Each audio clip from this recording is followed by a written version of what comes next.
اعوذ باللہ من الشیطان الرجیم، بسم اللہ الرحمن الرحیم۔ ناظرین کرام، رمضان المبارک کی پہلی تاریخ ہے اور ایک ایسے پروگرام کے ساتھ آپ کا یہ میزبان عامر لیاقت حسین حاضر خدمت ہے، جس کا ٹائٹل اور عنوان جب آپ نے سنا ہوگا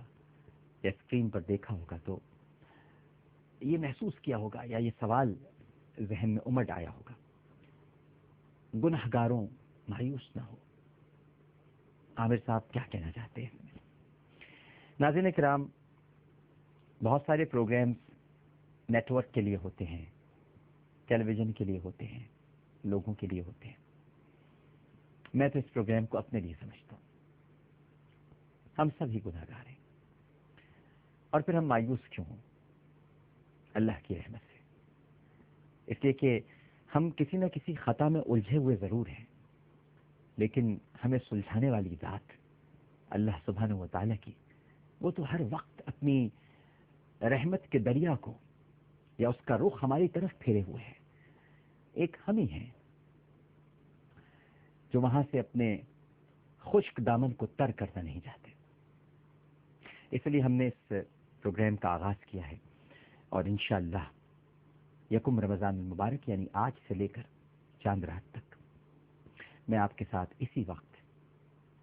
اس موضوع پر کچھ حکایات، کچھ واقعات اور جو حالات حاضرہ ہے اس کو سامنے رکھتے ہوئے اپنے آپ کو بھی یہ باور کرانے کی کوشش کروں گا، اور آپ سے بھی یقیناً یہ درخواست کروں گا کہ ہم سب اللہ کی رحمت سے مایوس نہ ہوں، اس کی بارگاہ میں گڑ گڑا کر التجا کرتے رہیں، اپنی خطاؤں کو پیش کر کے معافی کی درخواست کرتے رہیں۔ ہمارا رب جو ہم سے روٹھا ہوا ہے وہ بہت جلد مان جائے گا، ہم اسے منا لیں گے، اس لیے کہ بندوں کو منانے میں تو بہت وقت لگ جاتا ہے۔ اگر کوئی شخص 70 برس سے آپ سے روٹھا ہوا ہے تو شاید وہ لمحے بھر میں نہیں مانے گا، اسے منانے میں بھی آپ کو شاید 70 برس لگ جائیں گے۔ لیکن اگر آپ برسوں سے خدا کی راہ سے دور ہیں اور ایک مرتبہ، صرف ایک مرتبہ اس کی بارگاہ عالی مرتبت میں اپنی پلکوں سے آنسو کا ایک قطرہ اس کی خشیت کے سامنے رکھتے ہوئے اگر بہا دیں گے تو پروردگار پل بھر میں، بلکہ پل بھر تو میں اپنے آپ کو اور آپ کو سمجھانے کے لیے کہہ رہا ہوں، لیکن شاید لمحے کے 1000ویں حصے میں ہمیں بخش دیتا ہے۔ وہ اپنے بندوں پر شفیق اور مہربان ہے۔ اس کی رحمت کا ناظرین کرام سمندر اتنا وسیع اور اتنا گہرا ہے جس کی پیمائش یا حد و حساب کوئی نہیں کر سکتا۔ لیکن افسوس کہ انسان اپنے مہربان اور شفیق خالق کی صفت سے شاید ناآشنا ہے۔ ناظرین کرام، اسی لیے شاید ہوتا یہ ہے کہ جب وہ ایک گناہ کر بیٹھتا ہے تو پھر نادم ہونے کے باوجود توبہ نہیں کرتا اور سمجھتا ہے کہ اس نے اللہ کے قانون کو توڑا، اس کے حکم کی خلاف ورزی کی، حکم عدولی کی، بہک گیا، بھٹک گیا، جس کی سزا اسے ضرور ملے گی۔ اس لیے وہ واپسی کے بجائے شیطان کے بہکاوے میں آ کر آگے بڑھتا ہے اور پھر آگے بڑھتا چلا جاتا ہے اور پھر بہت آگے نکل جاتا ہے۔ شیطان اس کے اس غلط فعل کو اس کے سامنے خوبصورت اور لذیذ بنا کر پیش کرتا ہے۔ یہ تو ہمارا ہے کھلا دشمن،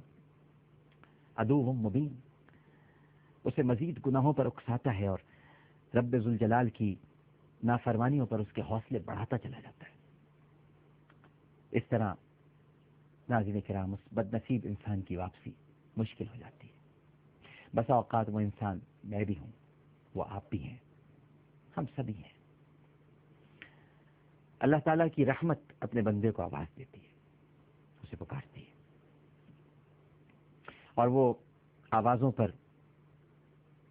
کان دھرنے کی بجائے، اور یہ وہ آوازیں ہیں ناظرین کرام جو ضمیر کی دستک کی صورت میں اسے اپنے اندر سے سنائی دیتی ہیں۔ کتنا خوش نصیب ہے وہ انسان جو ان آوازوں کو سنتا ہے۔ شاید آپ نے بھی کبھی سنی ہو، شاید آپ نے بھی کبھی محسوس کیا ہو، ہمارے اندر سے ایک آواز آتی ہے، بلاتی ہے، آؤ میری طرف پلٹ آؤ۔ کن گناہوں میں الجھے ہوئے ہو، کن خطاؤں کا شکار ہو گئے، کن راستوں پر چل پڑے میرے بندے، اپنے مالک سے مایوس ہو گئے، اپنے مالک کی رحمت کی طرف نگاہ نہیں کی، دیکھتے نہیں کہ وہ تو تمہاری طرف نگاہ کیے ہوئے ہے، کتنا پیار کرتا ہے وہ اپنے بندوں سے، کتنا چاہتا ہے وہ اپنے بندوں کو۔ اور پھر جب وہ اپنے اللہ کی طرف واپس لوٹتا ہے ناظرین کرام، اور جب وہ سچے دل سے توبہ کر لیتا ہے، تو نبی کریم میرے اور آپ کے آقا و مولا حضرت محمد مصطفیٰ صلی اللہ علیہ وآلہ وسلم کے ارشاد گرامی کے مطابق الطائب من الذنب کمن لا ذنب لہ، یعنی اس کی حالت ایسی ہو جاتی ہے کہ جیسے کوئی نامولود بچہ شکم مادر سے جنم لے کر زمین پر وارد ہوتا ہے، جیسے کوئی بچہ ابھی ابھی پیدا ہوا ہے، جب وہ واپس لوٹتا ہے اس وقت اس پر گناہوں کی کوئی آلائش نہیں ہوتی۔ جب بچہ پیدا ہوتا ہے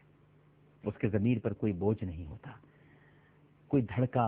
کوئی داغ، کوئی ندامت نہیں ہوتی۔ لہذا میں تو یہی کہوں گا ناظرین کرام کہ ہر انسان کو چاہیے اس ماہ مبارک کو غنیمت سمجھے۔ پہلا عشرہ رحمت ہے، دوسرا مغفرت ہے، تیسرا جہنم سے نجات ہے، کہ وہ اپنے پیارے خالق کی اس پیاری صفت پر غور کرے اور اسے اچھی طرح سمجھنے کی کوشش کرے، اور اگر اس سے بشری تقاضوں کے مطابق یا بشری تقاضوں کے تحت اللہ سبحانہ و تعالیٰ کی کوئی نافرمانی ہو جاتی ہے تو وہ فوراً اس کے دنیاوی اور اخروی یعنی جو وبال ہیں ان سے بچنے کے لیے اللہ کے حضور اپنی پیشانی جھکا دے، سجدے میں گر جائے، آنسو بہائے۔ بے شک یقیناً اللہ سبحانہ و تعالیٰ اس کی دستگیری فرمائے گا۔ ناظرین کرام، یہ پروگرام جو آپ اس وقت دیکھ رہے ہیں اور انشاءاللہ جو چاند رات تک ہماری کوشش ہوگی کہ جاری رہے، یہ میں نے شاید اسی لیے ترتیب دیا ہے، اور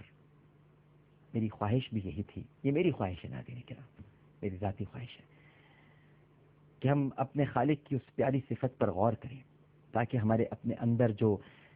اعمال اور افعال ہیں ان میں جو تضاد ہے، اصلاح کا جذبہ پیدا ہو۔ ہم سب کو اصلاح کی ضرورت ہے، مجھے، آپ کو، ہم سب کو اصلاح کا جذبہ پیدا ہو اور معاشرہ سکھ کا ساتھ لے، اور شاید یہی ہمارے لیے آخرت میں بھی کامیابی کا ضامن ہوگا۔